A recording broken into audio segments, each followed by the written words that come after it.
Et je me disais même, mais qu'est-ce que je fais ici? Pourquoi je ne fais pas comme tout le monde, aller travailler? J'avais même des idées d'être un commerçant. J'ai pris la décision que ça y est, il faut que je prends le chemin de mes grands-parents. J'ai pas de barbe, hein. Ne croyez pas que je suis né avec une barbe. Tout le monde connaît mon père.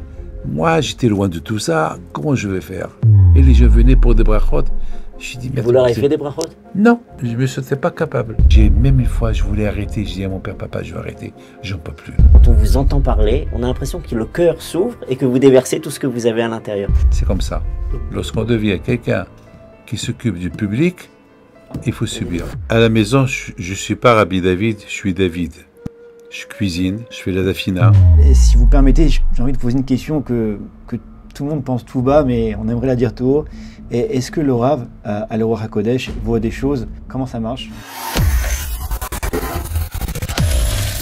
Salut à tous et bienvenue sur Torah Box. Aujourd'hui, c'est une émission exceptionnelle. C'est un immense honneur pour nous d'être reçus par le tzaddik Rabbi David Pinto. Et vous allez voir, ce n'est pas une simple interview. On va découvrir ensemble une autre facette de ce grand personnage. On va revenir sur son enfance, son parcours, lui demander s'il était prédestiné à devenir ce qu'il est aujourd'hui, comprendre aussi comment il prend ses décisions. On va aussi parler d'actualité, essayer de lui poser toutes les questions et essayer de lui poser les questions que tout le monde se pose mais n'a jamais osé lui poser. Et pour ce moment rare, j'ai la chance d'être accompagné du Rav Nathaniel Mimoun. Merci à lui d'avoir accepté de participer à cette aventure.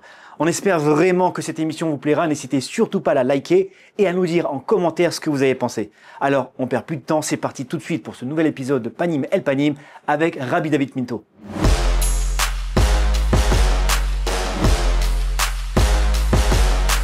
Rabbi David Pinto, shalom. Un immense merci au nom de toute l'équipe de Torah Box de nous recevoir ici à Ranana.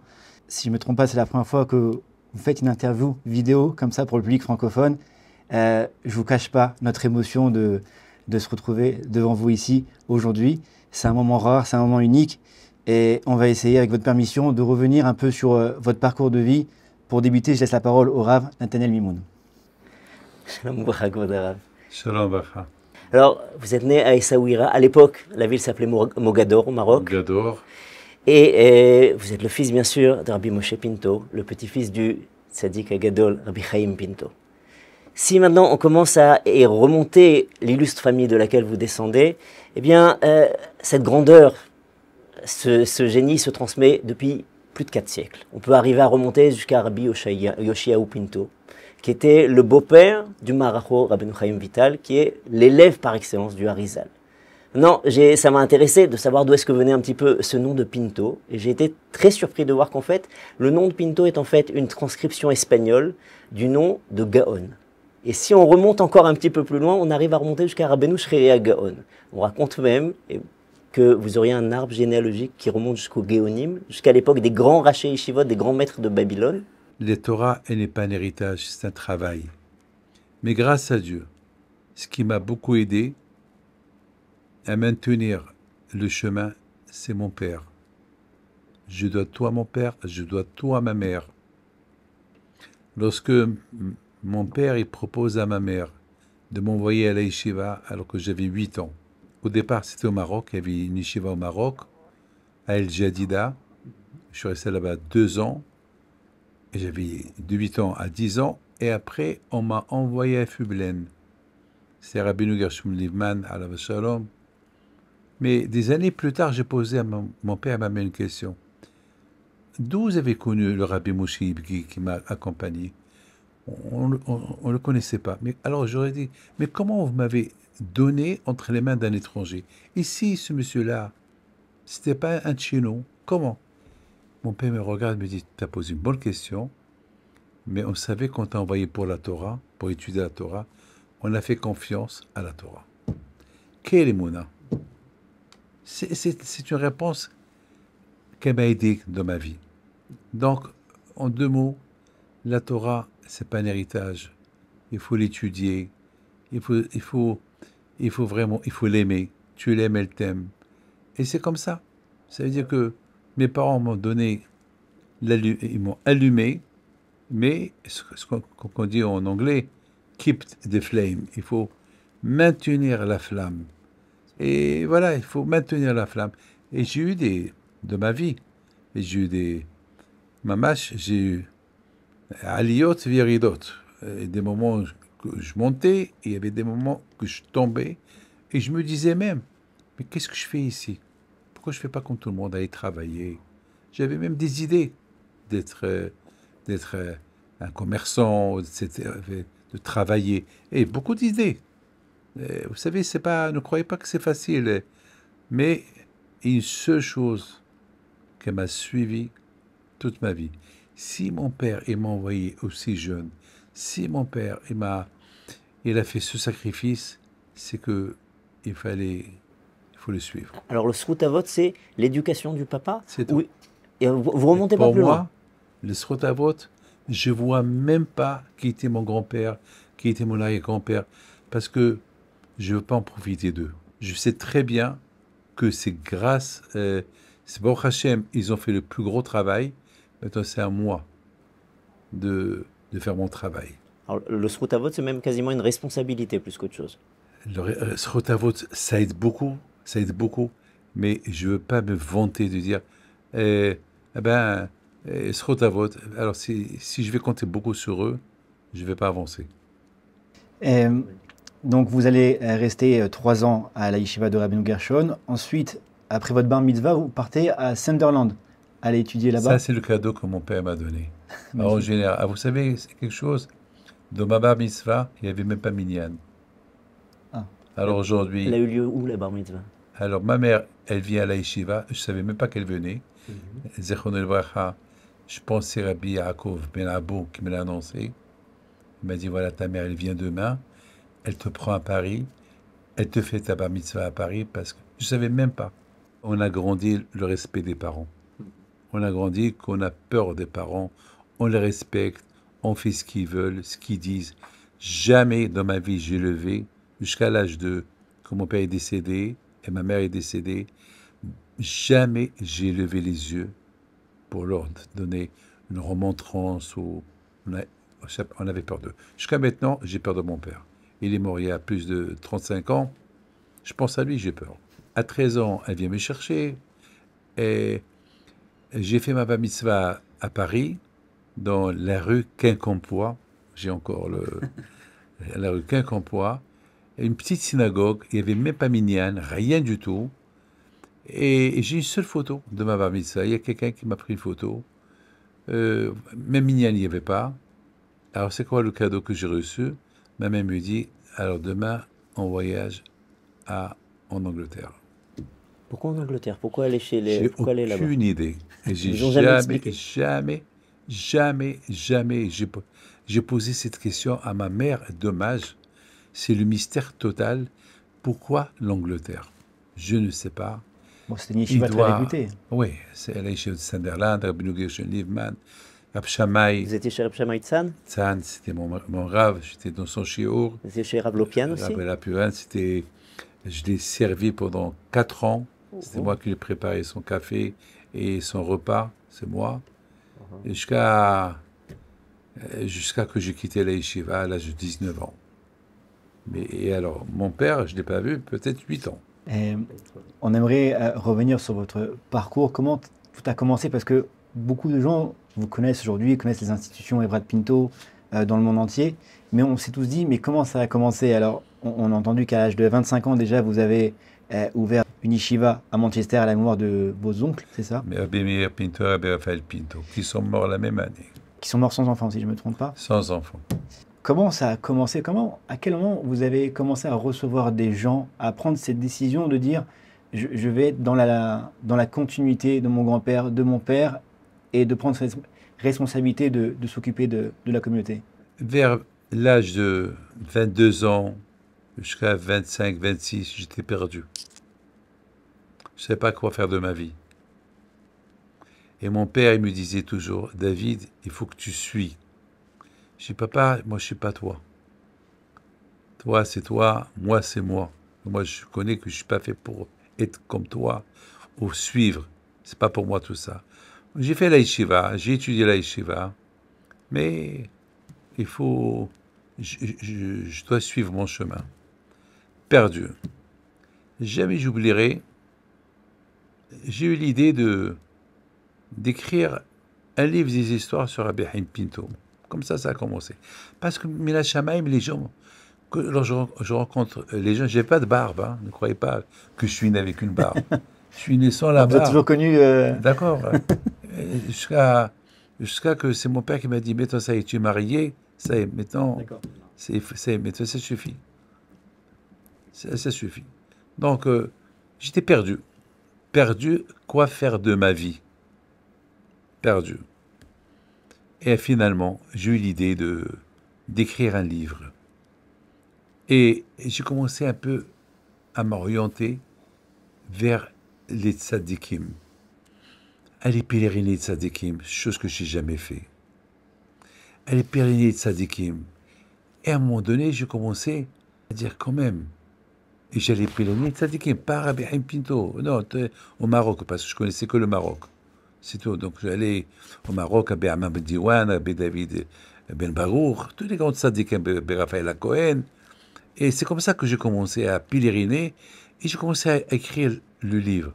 Et là, c'était à l'époque que lorsque il y avait la révolution en Iran pour renverser le Shah d'Iran et Ayatollah Khomeini elle a pris le pouvoir. C'était à cette époque-là.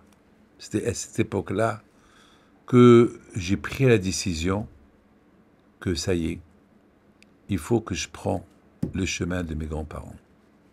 Mais comment? C'est ça, est-ce qu'il y a eu Pas un de événement barbe, rien du tout. Et comment je vais commencer? Les gens me connaissent comme un petit-fils de Rabbi Haim Pinto, David, c'est tout. Et c'est tout. Comment je vais commencer? J'étais personne, tout le monde connaît mon père. Moi, j'étais loin de tout ça. Comment je vais faire? Et là, j'étais chez mon Baal Habayit, M. Pérez, Alav Shalom. J'étais chez lui un soir. Il y a quelqu'un qui tape à la porte. Une femme qui arrive. Et elle dit, est-ce que Rabbi Haim Pinto, il est là? Alors, ils ont dit, Rabbi Haim Pinto, il n'est pas là, il est décédé. Mais on m'a dit qu'il est là. C'était à Paris, à Créteil. Alors, moi j'étais là, on était en train de manger. Je lui dis, Madame, mais Rabbi Haim Pinto, c'est lui. Et il est décédé. Il y a la photo de Rabbi Haim Pinto. C'est lui. Mais on m'a dit qu'il est. Je lui dis, non, il est. Alors, c'est vous. Je lui dis, non, moi, je m'appelle David. Alors, peut-être j'ai mal entendu. Alors, elle me parle de sa fille, chez Mishmo, elle était dans le coma, elle était malade. Alors, je lui dis, alors, demain, je vais appeler, parce qu'il n'y avait pas de téléphone. À cette époque, il n'y avait pas le portable, il faut avoir un téléphone fixe. Il n'y avait que pas le téléphone fixe. Et c'était à cette heure-là, ma mère, je sais qu'elle dormait. Le seul numéro de téléphone que je connais, c'est celui de mes parents. 24254. Je vous donne la parole d'honneur. Hachem et les témoins, je retiens aucun numéro de téléphone de ma tête. Sauf celui-là. Même, ni ma femme, même le mien, je ne connais pas. J'ai 4-5 numéros de téléphone, je ne les connais pas. C'est dur à croire, mais c'est ça le Hémet. Le Hémet, je ne retiens pas les numéros de téléphone. Je ne retiens pas. Mais les noms des gens, des milliers, je les retiens. Mais pas les chiffres. C'est le seul numéro que je retiens. Il me dit non. Alors vous faites la bracha. Je fais la bracha. Pas si urgent, elle est jusqu'à que demain elle peut mourir ma fille. Je dis alors Bisrot Rabbi Haim Pinto m'a dit si elle guérit, on fait Saudat Odaya et on vous invite. Je lui dis si Dieu veut. Quel âge vous avez à l'époque? 29 ans. 29 ans. Voilà. L'histoire, pour moi, elle se termine. La pauvre, elle est partie, elle est retournée à Lyon. Le train de toute la nuit. À l'époque, il n'y avait pas de TGV. Et voilà, le lendemain, elle appelle que sa fille est sortie du coma et que elle veut faire la Seudat Odaya dimanche et je vais. Alors, c'est ça l'histoire qui fait rire. C'est que je suis parti pour la Seudat, je l'ai promis. Mais elle a continué à dire Rabbi Haim Pinto aux gens. Alors, ce qui faisait rire tout le monde, c'est que elle disait à tout le monde, voilà Rabbi Haim Pinto. Alors que moi, j'étais sans barbe, jeune, et j'étais avec ma veste, pas de chapeau, j'avais une kippa, une casquette, et les gens rigolaient. Et ça m'a poussé. Et les gens venaient pour des brachot. J'ai dit, mais Vous leur avez attends, fait des brachot? non, je me sentais pas capable. Non. Vous avez fait juste la bracha pour cette jeune C'est fille? tout, je suis parti C'est tout. pour elle, et c'est tout, pas plus. Mais alors, je suis retourné en Israël, et j'ai raconté ça à mon père. C'est là que mon père me dit, David, tu as mal fait haram, c'est péché. Pourquoi tu n'auras pas fait une bracha de Zechot Avot? Qu'est-ce que... Je dis, papa, arrête. Et c'est là que, encore mon père, il m'a encore poussé, et c'est de là que ça commence. Ça veut dire, pour le quoi d'abord, moi, je voudrais vous poser deux questions. D'abord, comment est-ce que ça fonctionne une bracha? Vient un tzaddik, il vient, il te bénit. Le bonhomme, il n'a pas de srouyot. Il n'a pas de mérite. Il n'y a pas de raison que Hachem y vienne à son secours. Le tzaddik, il a béni, ça marche. Deuxième chose, n'importe qui peut bénir ou seulement un tzaddik? La Gemara a dit, Alti bekat hidiot kala be'enecha. Et pourquoi c'est à ce moment-là? Voilà, je vais vous expliquer. Moi, j'adore les brachot des gens. Et beaucoup des fois, je demande aux gens de me bénir. Beaucoup des fois. Parce qu'on ne sait pas quelle mitzvah tel et tel il a fait pour que bisrot la mitzvah qu'il a fait, s'il fait une bracha à quelqu'un, elle peut servir. On ne peut pas savoir. C'est pour ça qu'Hacham me dit, Ati bekat idiot. La bracha de quelqu'un qui n'est pas rabbin, qui n'a pas de zechot avot, qui n'a rien du tout, il faut pas rejeter sa bracha parce qu'il se peut que sa bracha, elle peut faire de l'effet. Vous savez que lorsqu'on parle des brachot, nous on n'est pas là pour donner des brachot. C'est que déjà, il faut qu'il y ait une conviction. Il faut qu'il y ait déjà une ahavat Israël. Il faut que j'ai une conviction que Bémet, je veux bénir ce monsieur-là. Que Bémet, le pauvre, avec tout ce que j'ai écouté, il faut... S'il a un problème, et tu souffres avec son problème. C'est pas écouter son problème et tu lui jettes comme ça une bracha. Ça ne fonctionne pas comme ça. Il faut vraiment sentir son problème, sentir sa douleur, sentir le pauvre dans quel état il est. Et bien sûr que ce monsieur-là qui vient chez toi pour demander une bracha, il faut qu'il s'annule aussi. Il faut qu'il dise, je vais recevoir une bracha. Alors, comment elle marche la bracha de Zechot Avot? Lorsque nous, on fait une bracha à quelqu'un, surtout pas par nos mérites, parce que si on pense qu'on fait une bracha à quelqu'un par nos mérites, d'ores et déjà, il faut savoir que ça ne va pas marcher. Alors là, c'est là où il y a Zechot Avot. Le Zechot Avot, il fonctionne au moment que on donne la bracha à quelqu'un, que cette bracha-là, pas par mon mérite, pas le mérite de nos grands-parents. Alors je raconte une histoire que vous allez beaucoup aimer. On a ici le Rosh Kolel de Ra'anana. Il s'appelle Rav Maknous. Voilà, je vous donne le nom et tout. Tous ces livrets Torah, ils sont sur un ordinateur. Mais un ordinateur ancien.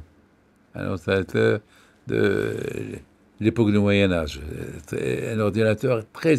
Un jour, tout s'est... Il s'est bloqué.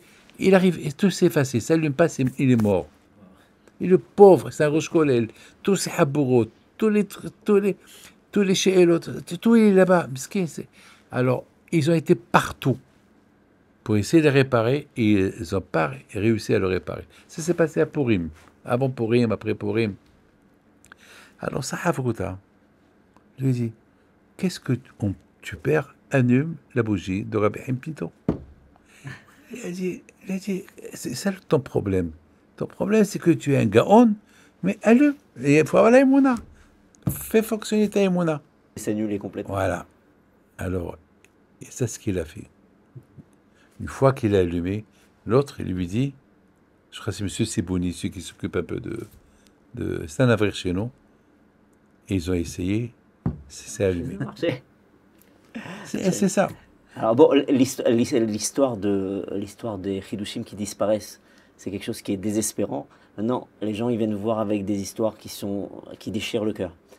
Vous dites que vous souffrez avec la personne. Nous, on arrive, vous nous avez accueillis avec un sourire lumineux. Comment est-ce qu'on fait pour digérer tous les malheurs du monde et à garder le sourire après? Parce qu'on sait que Hachem, il va résoudre le problème. Ça fait partie aussi de la bracha.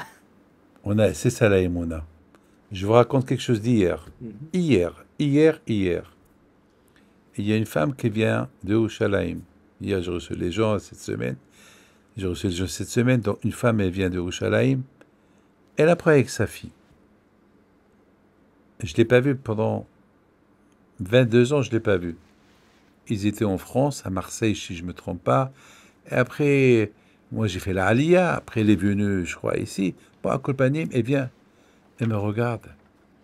Elle me dit, puisque je suis là, je dois vous dire qu'il y a 20 ans, elle était un peu paralysée du pied. Et on est venu chez vous. J'avais 14 ans. Ma mère, elle est venue chez vous. On est venu chez vous à Paris, il y a 20 ans. Et vous nous avez dit d'allumer la bougie du tzaddik, Rabbi Pinto. Et bien, Hachem, un jour, tu viendras me voir mariée avec tes enfants en marchant. Elle me dit, voilà, ça a pris 20 ans, voilà, je suis là. Je dis, mais pourquoi ça t'a pris 20 ans pour venir me le dire? Elle n'avait pas de réponse. Les gens, ils viennent vous voir pour vous raconter Oui, en général. que ça a bien marché? Oui. Elle, bon, vous savez, ce qui se passe, c'est les gens, en général, ils ont peur de raconter. Parce qu'ils ont peur de, beaucoup des fois, quelqu'un qui a eu des graves maladies, il a peur que les gens sachent qu'ils avaient. Donc il y a beaucoup des fois, il y a des gens, ils ont peur de raconter. Ils ne veulent pas que... Mais le contraire, ils ont tort. J'aimerais qu'on revienne sur votre parcours quand vous arrivez à Lyon, vous vous mariez à Lyon et vous allez vous installer là-bas. Alors, quand on a un peu préparé cette émission, on a parlé avec beaucoup de personnes qui habitent à Lyon, qui se faisaient un plaisir de raconter quand Rabbi David est arrivé à Lyon. On nous parle d'une révolution. Vous avez d'abord ouvert un kollel yeshiva. On m'a dit que vous avez été accueilli très chaleureusement par le Rav Maman, qui d'ailleurs porte le nom de votre grand-père, Chaim. On m'a dit, voilà, quand Rabbi David est arrivé à Lyon, une révolution s'installe. Il arrive avec un projet de limoud. Il appartient à une ligne de rabbanim. Et il va commencer à installer tous ces projets de Torah qui n'existaient pas, on va dire, vraiment à Lyon. Est-ce que vous pouvez nous raconter un peu cette époque-là? Lorsque je me suis marié, je devais habiter à Paris. Parce que les Lyonnais, ils étaient des lions. Pour moi, il n'y avait rien. Vraiment, il y avait l'école juive, il y avait... Ça veut dire qu'il n'y avait rien. Alors j'ai dit, en plus là-bas, c'est... Par exemple, une fois j'étais invité chez quelqu'un, il m'a servi des crevettes. Ah oui. Des crevettes. Alors qu'il a fait la tvila aux ustensiles et tout, je lui dis, mais c'est quoi ça? Moi je croyais au départ, c'est des crevettes en plastique. Mais c'est des vraies crevettes. Il m'a dit, mais ils sont fraîches. Je lui ai dit, mais c'est péché. Il ne savait pas. Je lui ai dit, qu'est-ce que je vais faire moi ici? Non, à la fin, j'ai demandé à mon père. Mon père me dit, mon fils, commence par Lyon. Ne commence pas dans la grande ville. Mais je dis, papa, mais ils sont durs les Lyonnais, ça. Il y avait un seul mikvé. À l'école juive, il y avait un mikvé pour les femmes, il n'y avait rien. Eux, ils avaient peut-être une centaine d'enfants. Chabad, le Bavish, ils n'avaient pas encore d'école encore. Ils avaient encore un petit local. Aujourd'hui, Baruch Hashem, ils ont. Baruch Hashem, même l'école juive, il a triplé. Baruch Hashem. Il me dit, papa, mon père, il faut rester là-bas. Donc, rester là-bas. Je vais faire quoi?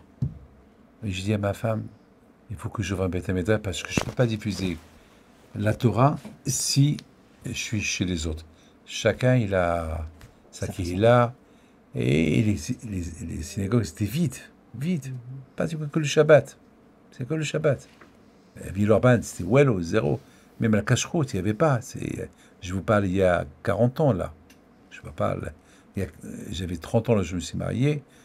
Je parle il y a 45 ans. Donc, j'ai commencé à visiter. J'ai trouvé une place. Je l'ai visitée. J'ai dit, là, je vais construire mon Beth Amikdash. Au même moment, il y avait là-bas un juif. Je le connais très bien, je ne peux pas dire son nom, il est toujours à Lyon. Il me dit, Rabbi David, je suis avant vous. Je lui dis, vous êtes avant moi, mais Hachem, il est avant vous. Il me dit, d'accord, je ne réponds pas. Alors voilà, on se donne d'ici demain. D'ici demain, à 2 heures, vous êtes chez... Il y avait un notaire. Voilà, chez Chevalier, je vais signer. Si tu avais avant moi 2 heures, c'est à toi. Si tu viens après 2 heures, c'est moi qui signe. Je n'avais pas 5 000 $. 5 000. À l'époque, il n'y avait pas d'argent. Il n'y avait pas les euros. Il y avait encore Les francs. les francs. Et j'avais rien. Et de, j'avais besoin d'un million de nouveaux francs Pour acheter le local. à la locale. J'avais rien. Toute la nuit, j'ai pas dormi. Et j'ai prié. Même ma femme, elle m'a crié, mais ça suffit, il va dormir. Ici, en plus à Lyon, mais qui va venir étudier chez toi la Torah, papa, papa. C'est que personne n'a compris que la Torah, le départ, c'est dur. C'est comme si vous prenez le médicament qui est amer, mais il est amer, mais il est guéri.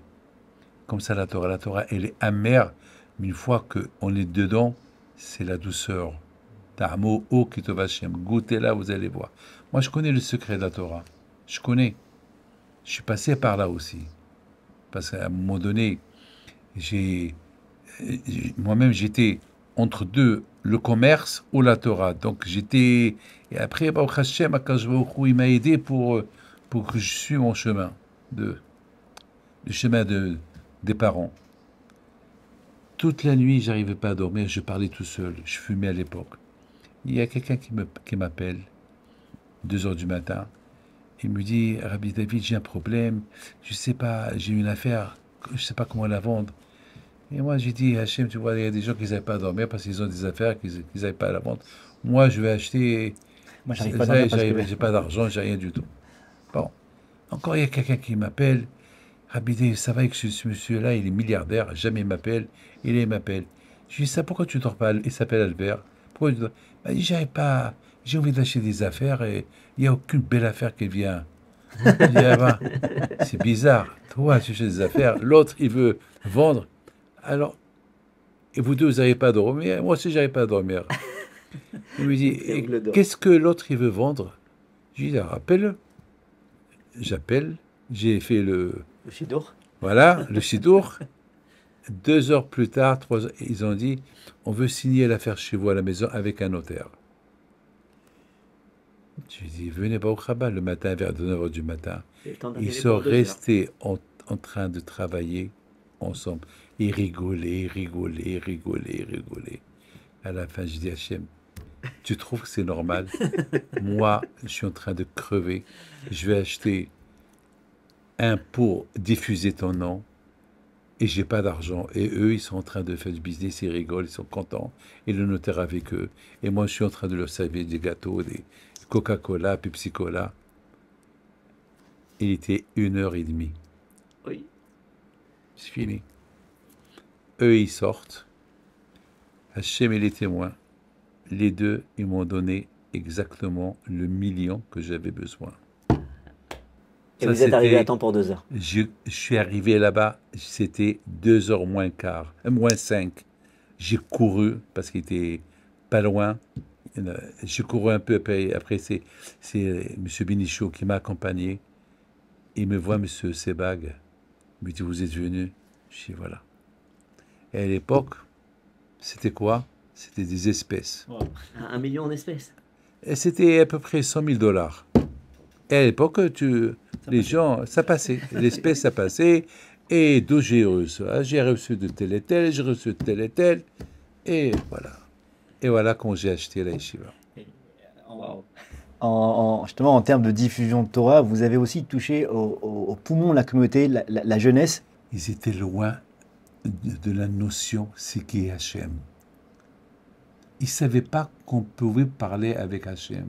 C'est ce que justement vous allez leur enseigner, ce qu'on m'a dit, le concept de la Emunat Rachamim, cette Emuna qui est si forte en vous.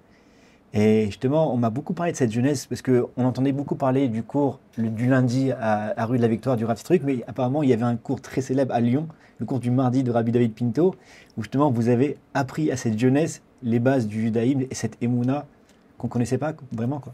Malheureusement, comme je viens de vous dire, les Tunisiens, ils ont les Emuna, les Marocains, les Algériens, ils ont une émouna, voilà, mes beaux-parents. C'était euh, des gens normaux comme tout le monde. La religion à eux, c'était manger cachère, pas plus. Voilà, et c'est tout. Euh, il y a la fête, il y a Pessah. Mais les mitzvot, faire une mitzvah, la halakha, ça manquait. Je peux vous dire que le jour de l'inauguration de la yeshiva de Lyon, tous les rabbins sont venus. Il y a même un rabbin qui m'a dit, Rabbi David, je m'excuse de vous le dire, vous êtes en train de perdre votre temps. Vous avez dépensé de l'argent et le temps, mais qui va venir? C'est ça, ils y croyaient. Il n'y a pas beaucoup, enfin, pas beaucoup Qui croyaient à va ce projet. venir? Moi, je savais une chose, que Tamo, le premier qui a commencé, c'était moi. J'étais là. Les gens venaient. Et je commençais à étudier avec un, deux, trois. Après, j'ai apporté un autre rabbin. Rabbi Hetoul, c'est moi qui l'ai emmené. Aujourd'hui, il est au Shabiddin. Il était au collège à Marseille. Et j'ai demandé à Rabbi Nissim Rabibo Alav Shalom. Il dit, Rabbi David, j'ai dans mon collège un qui est bien. Il peut être un bon roche collège. Rabbi Hetoul. Donc, Baruch Hashem, aujourd'hui, Rabbi Hetoul, c'est le Shabiddin de Lyon. Et Baruch Hashem, ça. La Torah, il faut la faire goûter. Alors, je vous raconte une petite histoire sur ce shiur. J'ai appelé le shiur rencontre. Comme ça, je l'appelle. C'est quoi rencontre? Que peut-être les filles et les garçons, ils vont se voir. Parce que C'est bien un sûr, cours mixte? ouais, les filles d'un côté et les garçons d'un côté. Moi, je suis très Oui, on va revenir sur ce point-là. moi, sur, On le connaît, sur c'est pour ça que je suis surpris. la Iloula du Maroc, de Rabbi Haim Pinto, j'ai fait d'écouter des gens ne pas venir. Parce qu'ils venaient, ils ont cru, ils peuvent venir. Je les ai même jetés. Et j'aurais payé Libre autour. leur billet retour. Là. Je dis non. Des gens comme ça, vous êtes en train de faire du dégât à ceux qui viennent pèleriner. Non, ici, on vient pèleriner les tzadikim, il faut être snéaut. Je suis très. Comme des mariages, je suis parti au mariage, c'était moi. Je devais être Messadak Kiddushin, à quelqu'un de ma famille. J'arrive, je vois ce que je vois. Je me suis sauvé. Je me suis sauvé, j'ai dit non, je m'excuse. Il y a des conditions. Je vous ai déjà dit. Bon, heureusement, il y avait là-bas un autre rabbin qui l'a. Mais c'est très strict. C'est pas, on peut pas. Mais d'un autre côté, vous vouliez que le shiur, il était séparé. Les filles, vous savez, moi je l'appelle rencontre.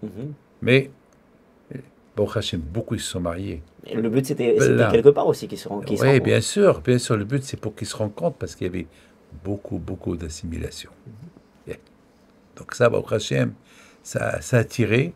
Et en plus, je donnais des cadeaux. De mariage?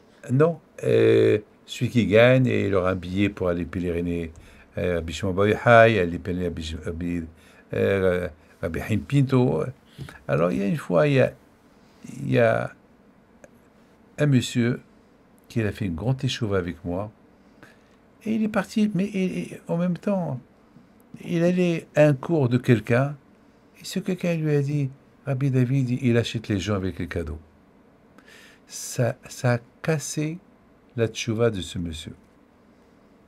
Ça a cassé la tchouva de ce monsieur. Mais après, ce monsieur-là, je l'ai récupéré 15 ans plus tard. 15 ans plus tard. 15 ans plus tard, je l'ai récupéré, il a refait encore la tchouva. Vous savez, le Yitzhara, il ne peut pas supporter voir quelqu'un qui diffuse la Torah. L'ennemi numéro un du Yitzhara, c'est quelqu'un qui diffuse la Torah. C'est un travail. Vous croyez que j'ai pas eu dans ma vie du Lachon Hara? Vous croyez que je suis arrivé où je suis arrivé comme ça? Oh là là. Oh là là. Vous n'avez pas fait de cadeau. Voilà. Et oh là là, ce que j'ai souffert dans ma vie, surtout au début. Lorsque le Satan, il a vu que je faisais du beau travail, il m'a envoyé des gens, des ennemis qui me critiquent. Et même une fois, je voulais arrêter. Je dis à mon père, papa, je vais arrêter. J'en peux plus. Là, mon père m'a dit, tu es mieux que Korah et Moshe Rabbeinu. Tu es mieux que David Ameller avec tout ce qu'il a eu. Tu es mieux que celui-là. Je dis, papa, mais moi, je suis pas Moshe. Moi, je suis pas David. Moi, je suis pas ça. Il m'a dit, tu n'es pas ça, tu n'es pas ça, tu n'es pas ça. Mais Il faut savoir. Alors après, il m'a dit, le Rambam, il avait et celui-là, il avait et celui-là, il avait. C'est comme ça. Lorsqu'on devient quelqu'un qui s'occupe du public, il faut subir. Alors, mais ça veut dire, ce shiur-là, vous allez parler aux gens d'une manière différente. Ouverte. Vous allez leur parler de façon ouverte, directe, vous allez leur Et mettre ils la ont- mouna sur la table. Et Baruch Et Hashem. maintenant, quand on vous entend parler, on a l'impression que le cœur s'ouvre et que vous déversez tout ce que vous avez à l'intérieur. Vous préparez vraiment vos shiurim Jamais. comme ça vient. Vous arrivez. Jamais. Et je prépare pas pourquoi. Je vous dis, c'est pas Shalom que je suis intelligent. Non. Je vois le public. Je vois le public. Mais dans ma tête, j'ai de quoi je vais parler. Ça, oui. Vous savez Bien sûr. la Dans ma direction. tête, j'ai. Mais je préfère voir le public. Parce que beaucoup des fois, dans le public, je vais voir quelqu'un que je connais quelque chose sur lui. Alors, je vais parler de cette chose dont lui, il a le problème. Comme ça, il va trouver sa solution. Donc, mais en général, c'est pas Shalom, encore une fois, c'est pas, il faut toujours préparer, ça dépend. Lorsque je donne un cours de Torah dans une yeshiva, bien sûr, je prépare. Mais pour le public, ce qu'on appelle Amcha, le public, ça, il faut que je vois le public. Si c'est un public religieux, donc je sais, donc il faut que je parle de quelque chose. Si c'est un public de Torah, je sais, donc je sais. Mais lorsqu'un public, à l'époque, à mon époque, il y a 40 ans, c'était un public que personne ne connaît rien. Donc, il fallait leur lire la Haggadah. Rabbi David, on parle beaucoup de diffusion de Torah. Donc, avant de passer de Lyon à Paris, j'avais une question que je voulais vous poser. On vous a toujours connu, on vient voir Rabbi David à son bureau pour avoir une bracha, pour avoir un conseil.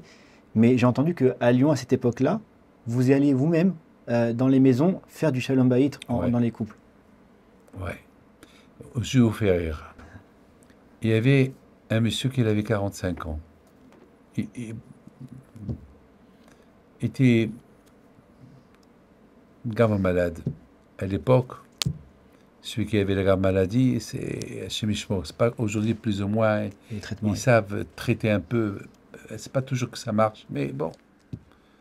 Je suis parti le voir. Mais il sait que je viens chez lui. C'est dans sa chambre.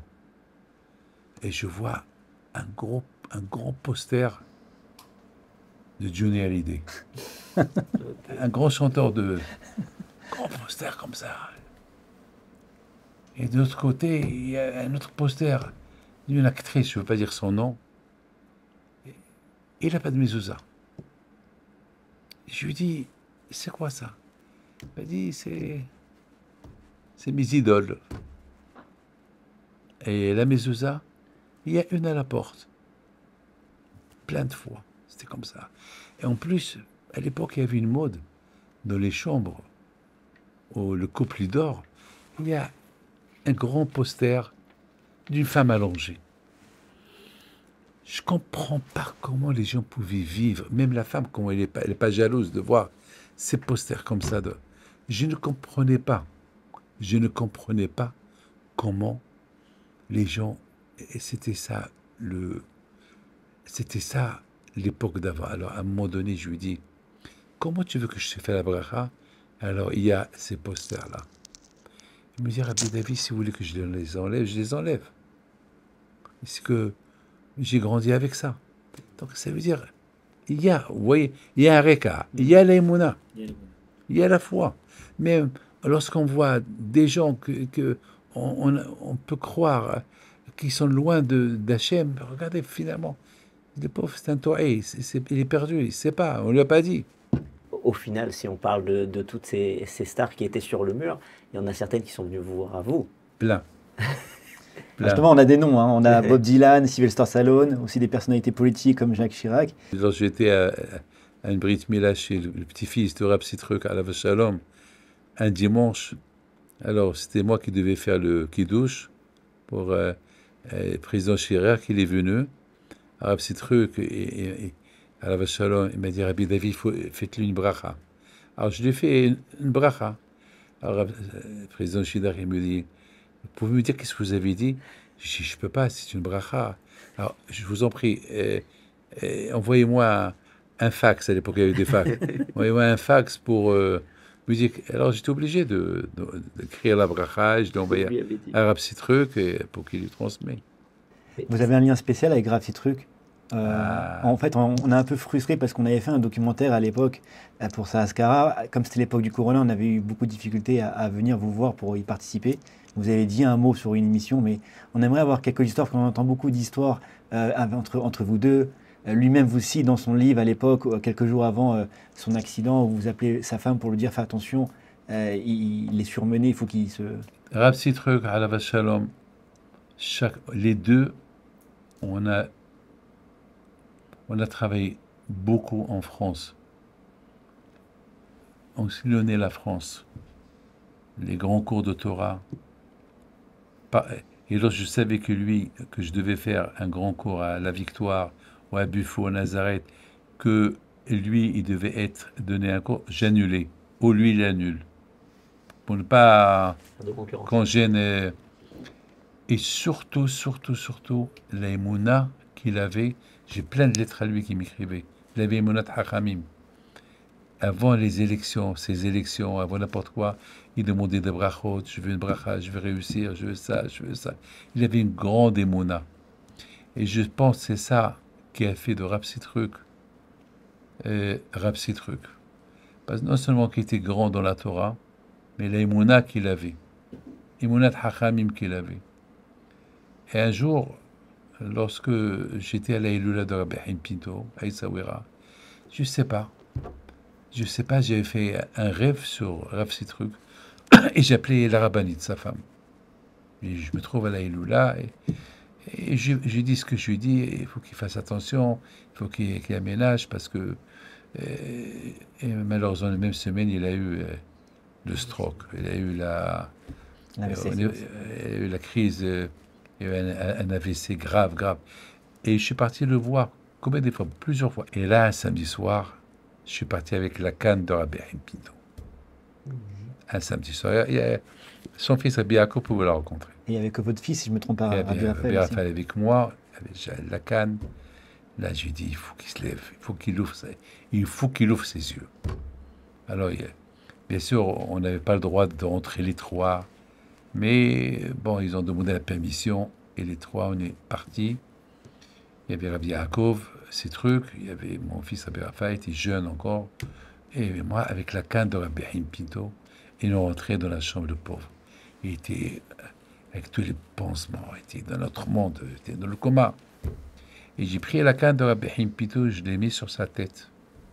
Et là, je lui dis, Tzadik. Et là, Emouna. Au même moment, il a ouvert ses yeux. Incroyable. Ah bien, il a bougé un peu les pieds, il a ouvert ses yeux. On n'a rien compris, on est sorti, on leur a dit. Et c'est là qu'ils ont commencé ils ont fait un peu de bruit. Et bon, Hachem, il a ouvert les yeux il a commencé. Après, je suis parti le voir. Tout le temps, j'allais le voir. Dommage pour nous d'avoir perdu quelqu'un qui a tant apporté au judaïsme, dans le monde entier. Pas que français, dans le monde. Rabbi David, justement, vous parlez il y a quelques instants du miracle avec la canne. Je m'en voudrais de ne pas vous poser la question, et beaucoup m'en voudront s'ils ne la posent pas. Il y a énormément de miracles qui tournent quand on entend des histoires avec Rabbi David. Et si vous permettez, j'ai envie de poser une question que tout le monde pense tout bas, mais on aimerait la dire tout haut. Et est-ce que le Rav, à l'Orach HaKodesh, voit des choses? Comment ça marche? Moi, je suis un juif. J'ai pas de Orach HaKodesh. Je suis loin de tout ça. Il faut avoir l'émouna, c'est tout. C'est tout. Et vous savez, pour arriver, vous savez que le prophète Shmuel, alav shalom, lorsque, à l'époque, on l'appelait Roé, un voyant. À l'époque, on l'appelait le prophète voyant. Et Shaoul, il a perdu des ânesses. Et ils lui ont dit, va chez Shmuel, lui c'est un roé, c'est un voyant, il va vous dire. Alors lui est parti, et Shmuel Hanavi il a dit, c'est moi le voyant, c'est moi, Aniaroué. Et Akadosh Baruch Hu, il a puni Shmuel. Personne ne peut vous dire, même si vous allez chez Rabbi Haim Pinto, personne, et vous le posez cette question, il va vous dire, moi je suis Roé, moi je suis un voyant, moi je suis... Vous savez, il n'y a que quelqu'un, vous savez, Moshe Rabbeinu, alav shalom, la grande de Moshe Rabbeinu était, c'est parce que Moshe Rabbeinu, alav shalom, il disait toujours, Halvaï, pourvu que tout le monde soit Roé, tout le monde soit Navi, tout le monde. Personne ne peut vous répondre à cette question, même si vous allez chez Moshe Rabbeinu lui-même, il va vous dire, alors je vais vous dire quelque chose, je suis loin entre vous et moi, je suis loin d'être. Voilà, je vous le dis. Il y a ce qu'on appelle c'est Ata Ishmaïa. Pourquoi des fois quand je vois il m'aide? Pas plus, il aide. Mais c'est pas... Srotavo, tout à l'heure je vous ai... Vous m'avez mal compris, là, je dis, moi pour moi, je ne veux pas utiliser Srotavot. Je ne veux pas. Si j'utilise, alors je ne vais jamais avancer. Mais Srotavot est lié. Donc il y a Srotavot qui t'aide. Elle m'aide. Parfois, il y a des phrases qui sortent, que moi-même, après, je ne comprends pas pourquoi j'ai dit ça. Moi-même, c'est Hachem. Ça, on est loin, vous savez, malheureusement. Alors, regardez, j'ai des yeux. Vous savez, malheureusement, pour être un prophète, il faut que ses yeux, ils voient que Hachem. Malheureusement, avec ses yeux, on voit tout. On ne cherche pas à voir, mais malheureusement, on voit. Hasfi Shalom, je ne cherche pas à voir, mais tu es dans les avions, tu es dans la rue. Quand, par exemple, hier soir, j'étais à un mariage qui devait être religieux. Il n'y a que des rabbins, c'est un avraire. Et tu rentres, il y avait une femme qui vient mal habillée. Alors que nous, on rentre dans la tête, il n'y a que des rabbins, il n'y a que ça, et voilà, il y a une femme. Qu'est-ce que tu vas faire? Bon, bien sûr, on tourne la tête, mais tu as vu. Ça laisse une trace. Tu as vu. Mais Baruch Hashem, heureusement que j'ai expliqué beaucoup de fois que même cette trace, il n'y a pas. Lorsque Hashem, il sait que tu ne veux pas voir, lorsque Hashem, il sait que tu ne veux pas voir, alors quand je crois... Mais si Hashem, il sait que tu cherches à voir, tes yeux, ils sont ouverts, alors là, ça laisse des traces, des grosses traces. Et cassé. Vous conduisez une voiture, il y a une femme qui traverse, elle est mal habillée. Qu'est-ce que vous allez faire? La tuer? Non. Mais vous avez vu. Mais je n'ai pas voulu, je n'ai pas cherché à voir. Rabbi David, depuis plus de 40 ans, vous avez reçu des milliers et des milliers de personnes qui venaient vous voir pour plusieurs raisons différentes, pour une bracha, pour un problème.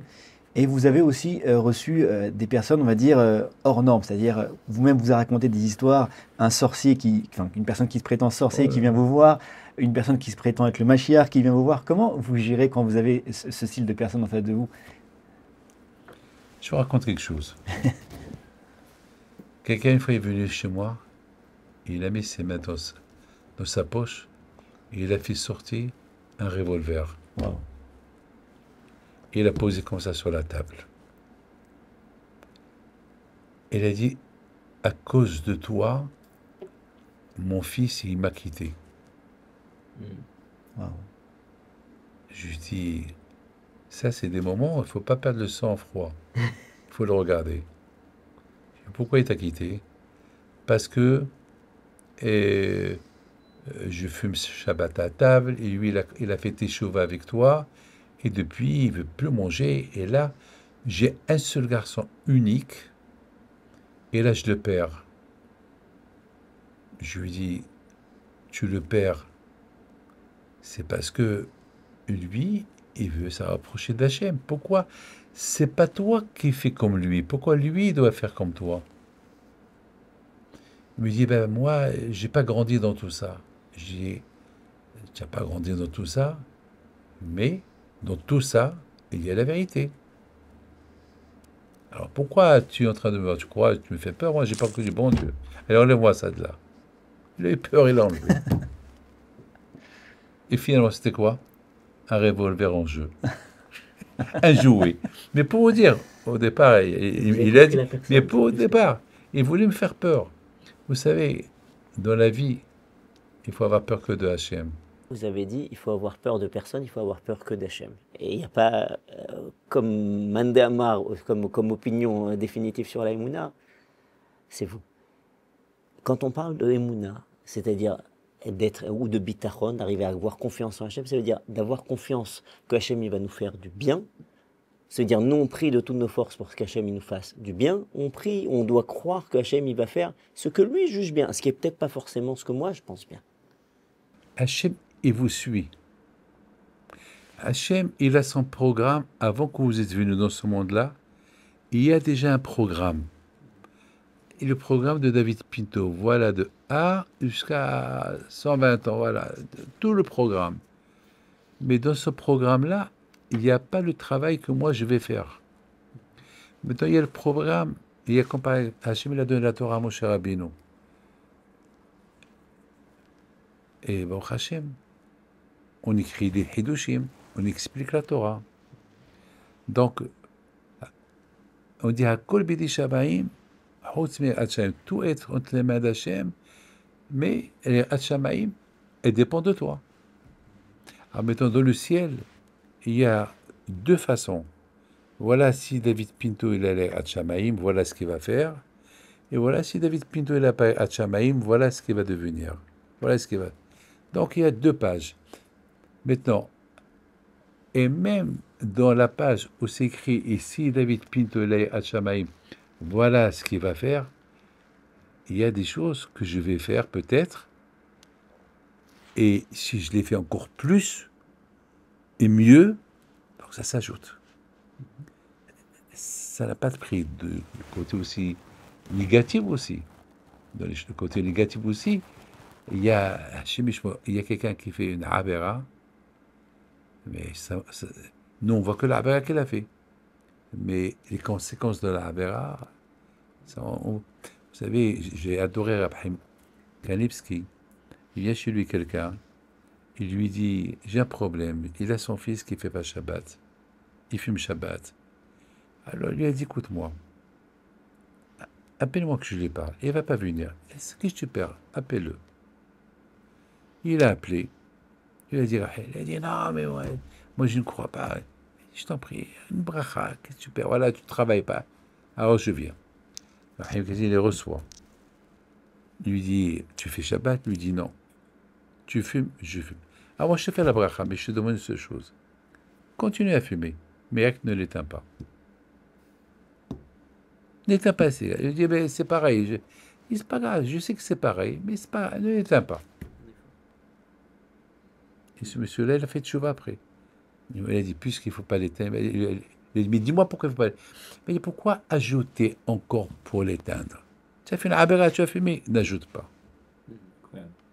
Incroyable. Ça veut dire qu'il ne faut pas ajouter. Il faut pas ajouter. On a fait une abéra, et il faut... Ouais, tu as fait mitzvah, et alors il faut la faire... Rabbi David, une question qu'on a souvent dû poser à vos enfants. Comment est Rabbi David à la maison? On connaît le côté public de Rabbi David. On aimerait parler du côté à la maison. À la maison, je ne suis pas Rabbi David, je suis David. Je fais la vaisselle, je lave les toilettes, les chbot Shabbat, ici les toilettes avec tous mes petits enfants qui arrivent. Je ne suis pas Rabbi David. Je cuisine, je fais la dafina. Donc c'est confirmé, on ne sait pas si c'était vrai ou pas. Et les chbot Shabbat. Et bien sûr, je suis quelqu'un qui aime de l'ordre. J'ai appris ça de mon père, de l'ordre. J'aime voir la maison en ordre, surtout le vendredi soir. En semaine, je m'en fous. Mais vendredi, c'est important pour moi que je rentre à la maison de la synagogue, faire Shalom Aleichem dans une maison propre. Donc je fais tout. J'aide ma femme. Et c'est tout à fait normal, j'ai appris ça de mon père. C'est moi qui prépare la plata de Shabbat. C'est moi qui chauffe s'il faut. Shabbat matin, je descends voir la Dafina, c'est tout va bien. Et surtout, surtout, surtout le vendredi, j'aide la maison, j'aide ma femme, j'aide que la maison de Shabbat soit bien.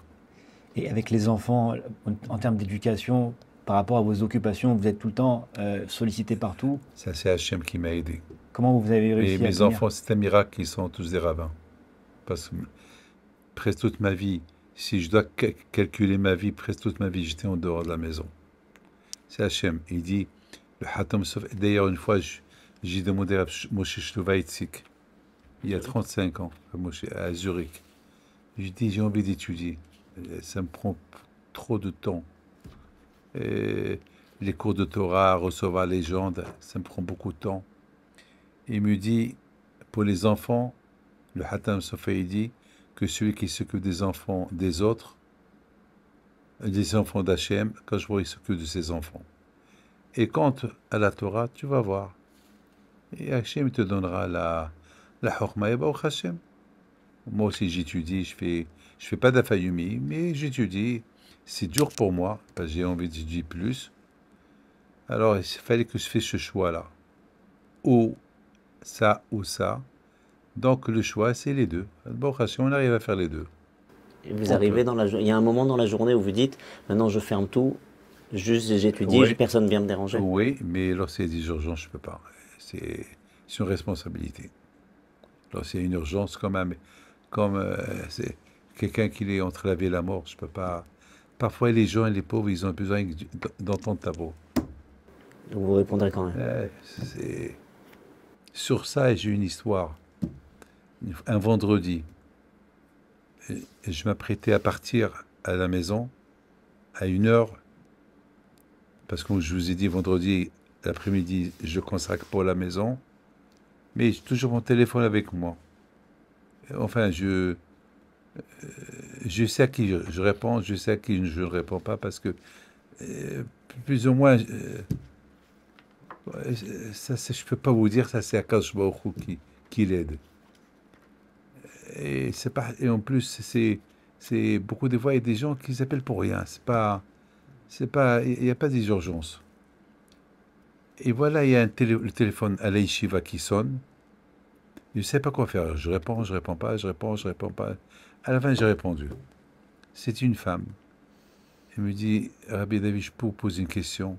J'ai une grande décision à prendre. Et je lui dis, ça peut attendre jusqu'à...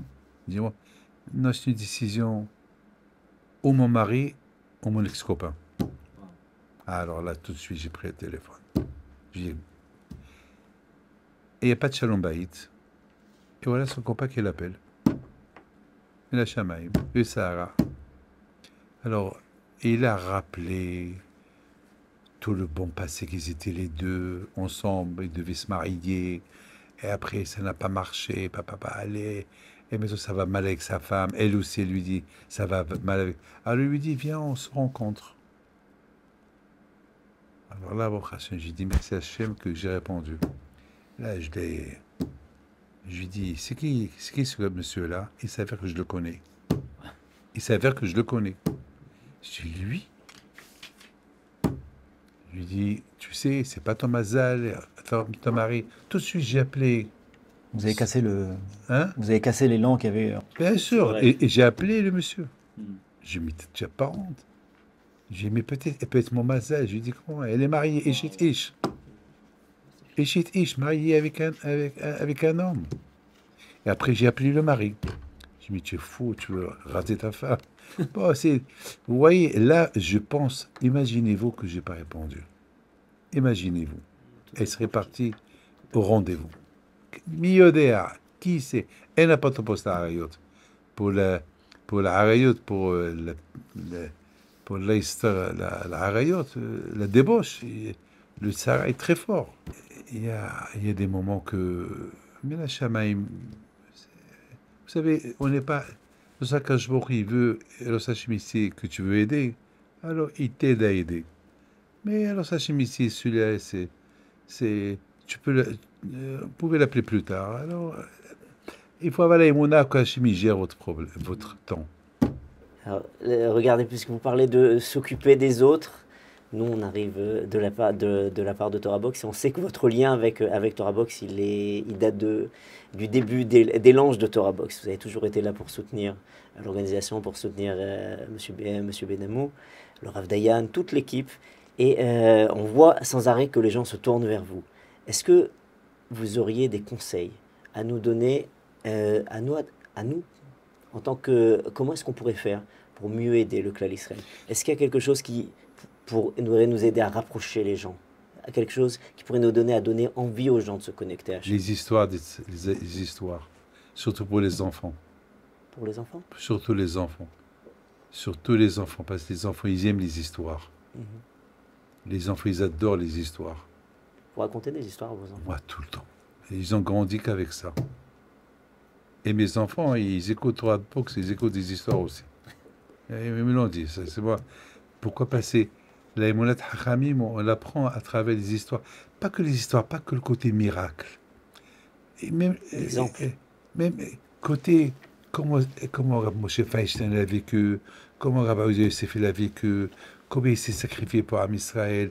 C'est pas que des miracles. Les miracles, parfois, c'est pas... Vous savez, une fois, j'ai dit, c'est quoi la différence entre Rabbi Meir Baal Nes et Rabbi Shimon Bar Yochai? On a vu que Rabbi Meir Baal Nes, il n'a pas fait beaucoup de miracles comme Rabbi Shimon Bar Yochai. Par contre, Rabbi Shimon Bar Yochai, il a fait beaucoup de miracles. Alors pourquoi c'est pas Rabbi Shimon Bar Yochai qui s'appelle Rabbi Shimon Baal Nes? Pourquoi Rabbi Meir Baal Nes? Alors j'ai répondu, j'ai dit, Rabbi Meir Baal Nes, pourquoi on l'appelle Baal Nes? Parce que à son époque, à lui, on dit Stam Mishnah Rabbi Meir. Toutes les Mishnayot, c'est Rabbi Meir Baal Nes qui les a écrits. Et lui, il avait un rabbin qui était athée, Aher, Elisha ben Abouya. Et Hachamim, ils lui ont dit, mais comment tu apprends la Torah chez un rachat qui est devenu athée? Il leur a dit, moi, je prends que le fruit et je jette la peau. C'est ça, Baal Nes. Baal Nes, c'est quoi le miraculeux? C'est celui qui étudie la Torah et qu'il rend toute la Torah périe. Il rend toute la Torah un fruit. Et c'est ça Rabbi Meir Baal Nes. Rabbi Meir Baal Nes, étant donné qu'il a étudié la Torah chez un qui était rachat, lui était obligé de séparer la peau du fruit. Et après, il a rendu le tout, il a rendu péri. Ça, c'est le miracle. Quand on dit que Rabbi Shimon Bar Yochai, c'était la Kabbalah, ça veut dire que à notre génération, à nous aujourd'hui, il faut se travailler pour rendre Be'ezat Hashem, surtout les enfants. Les enfants, eux, ils ont l'esprit très, très matérialiste. Ils sont attirés surtout par des événements, par une aventure, une histoire. Lorsque j'étais jeune, à Casablanca, j'avais quel âge? J'avais les 6 mois là que je suis resté à Casablanca. J'ai découvert quelque chose qu'il n'y avait pas à Essaouira. Kiwi, Zambla, des petits, comme les livres là de Astérix qu'il y a aujourd'hui pour les enfants.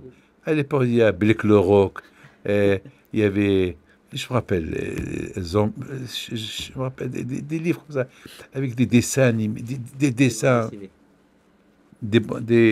voilà, des bandes dessinées. Et je parlais pas français, et je savais pas lire. Donc je suivais avec les photos. Alors il y avait là-bas, je connais, moi j'ai jamais fait des études, jamais. Toute ma vie c'était Torah, j'ai jamais appris à écrire ou à lire, j'ai appris tout seul. La Torah, Baruch Hashem, depuis ma jeunesse. Donc aujourd'hui que j'ai grandi, je vois combien on était bêtes. Alors aujourd'hui, Baruch Hashem, il y a des livres de tzadikim, il y a des histoires, des vrais. Là, c'est du bidon. C'est pour ça que les enfants aujourd'hui, bien sûr, on ne va pas les enfermer, mais il faut leur faire entrer dans la tête Emunat Hachamim. Maintenant, vous dites, vous avez raconté des histoires à vos enfants. Avec l'emploi du temps que vous avez, qui est un emploi du temps qui est débordant, comment est-ce que vous arrivez à transmettre quelque chose à vos enfants alors qu'il y a si peu de temps? Ça suffit de leur raconter une histoire, une belle histoire de la semaine. C'est le Shabbat qu'on est tous réunis. Et le Shabbat, je raconte toujours une ou deux, trois histoires. À part que j'insiste à ce que chacun de mes enfants, ou mes petits-enfants, ils font un Dvar Torah. J'insiste. Un Shabbat chez nous, il faut on chante et des cours un petit Dvar Torah, un de mes petits-enfants. Et après, moi, je raconte l'histoire de la semaine, une histoire d'un tzaddik, pas spécialement Rabbi Haim Pinto. N'importe quelle histoire, une histoire où il y a du moussard. C'est pas pratiquement un miracle, non. Même les choses de la vie, voilà, ce tzaddik-là, qu'est-ce qu'il a fait dans sa vie? Il y a une belle histoire de Moshe Feinstein, je l'adore.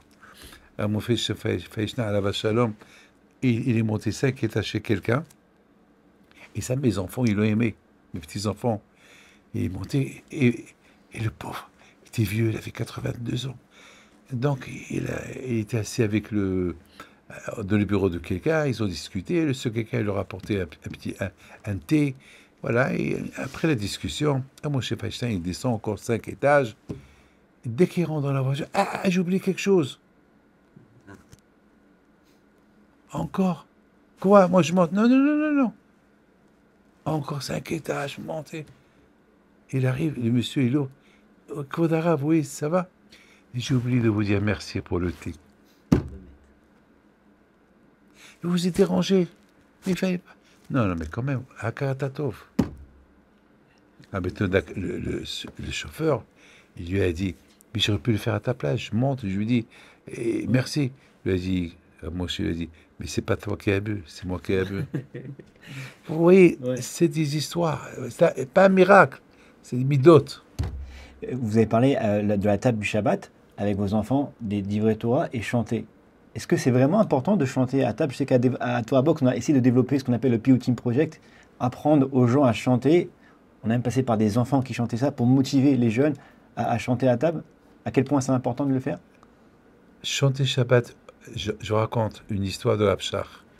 Rabshach, elle a dit, si j'ai pas des enfants qui suivent mon chemin, c'est parce que je chantais pas à table. Wow. Le Shabbat. Parce que je voulais vite finir à manger et aller étudier la Torah. Wow. C'est la Neshama, chanter. C'est l'ambiance. C'est la vie qui va avec. C'est chanter. Je me vois pas.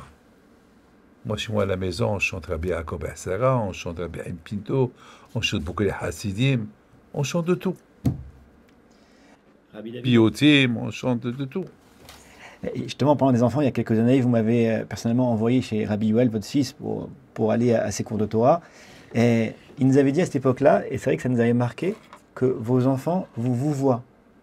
Ouais. Ils ne vous tutoient pas. Ouais. Est-ce que c'est un truc que vous recommandez aux gens? Comment ça marche? Non, je dois vous dire quelque chose. D'ailleurs, cette semaine, on a parlé de ça. Cette semaine. Non, c'est eux-mêmes qu'ils ont décidé, eux-mêmes, je ne sais pas. Et pourtant, j'ai même parlé avec d'autres personnes qui leur parlent. Arrêtez de vous voir votre père. Et eux-mêmes, je ne sais pas. Alors, j'ai tout fait pour qu'on me tutoie. Ah, donc c'est pas vous qui leur avez dit... Pas du tout, pas du tout. Vous-même, vous tutoyez vos parents Non, moi, avec mes parents, je parlais en arabe. Et en arabe, il n'y a pas de tu Il n'y a pas de vous voix comme en hébreu? Là. En non, anglais. là, j'ai dit non. Non, il n'y a pas. On parlait en arabe. Vous avez parlé de vos parents. Vous êtes vous étiez en France, vous êtes finalement venu en Israël.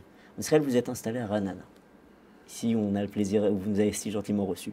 Pourquoi vous avez choisi Ranana? Vous auriez pu aller à Yerushalayim, Ira Kodesh, dans la ville sainte. Vous auriez pu aller à Ashdod, là où il y avait vos parents. À Ashdod. Bon, j'ai un grand collège de 200 avrichim là-bas à Ashdod. Il y a un grand collège, l'Yeshiva. On a construit une shrona, 12 immeubles autour de la grande synagogue. Et Bnei Anara, il y a presque 1000 personnes par jour à Ashdod. Bnei Anara.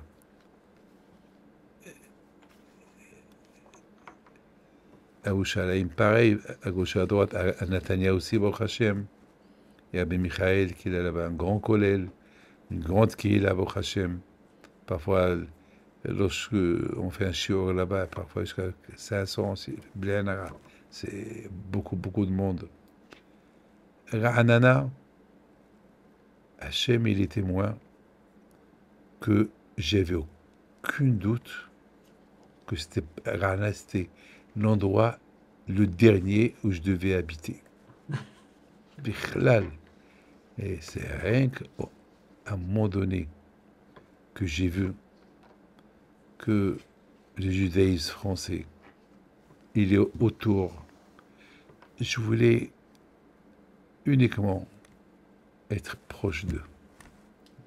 Maintenant, si on parle de... Donc vous voulez être, vous, proche des Français, est-ce que vous auriez un conseil à donner aux Français qui font leur alia? Comment choisir l'endroit où ils vont s'installer? Si ceux qui veulent faire la alia, tout d'abord, il faut qu'ils s'installent là où il y a un quartier religieux, un quartier où il y a l'école. Parce que j'étais à Beersheba cette semaine pour faire le SP le grand rabbin de Beersheba, Bioda, et derrière la Shalom, dimanche soir. Et j'ai vu des endroits. Alors je suis parti une demi-heure avant. Et j'ai vu, il y a des endroits religieux, des endroits... Malheureusement, ici en Israël, on est tous des juifs. Il faut choisir pour l'ashpa, pour l'affluence. Bien sûr, s'il faut habiter quelque part, et bien sûr, chacun ses moyens aussi. Aujourd'hui, ça coûte cher pour habiter en Israël. Pas facile aujourd'hui, habiter en Israël. Très, très difficile. Ça coûte très, très cher pour habiter. Mais le plus important est, il y a des endroits où il y a pour les hinour des enfants. Aujourd'hui, c'est le plus important, il faut penser aux enfants. Vous savez, moi j'ai 75 ans. Moi, là où vous allez me mettre, je m'adapte. Moi, là, même si on me met dans un endroit où il n'y a que des non-religieux, je serai le seul religieux parmi tous. Personne ne peut me changer mais ce que j'ai dans ma tête. Mais Quand on arrive avec des jeunes enfants, c'est peut-être plus compliqué. avec les enfants, il faut choisir un endroit. Comme qui dit, Enégar et la même Torah. Je ne peux pas leur dire allez-y à Bnei-Brak, à Yerushalayim. Mais il y a des endroits, il faut qu'ils choisissent. Avant que quelqu'un fasse sa aliyah, il faut qu'il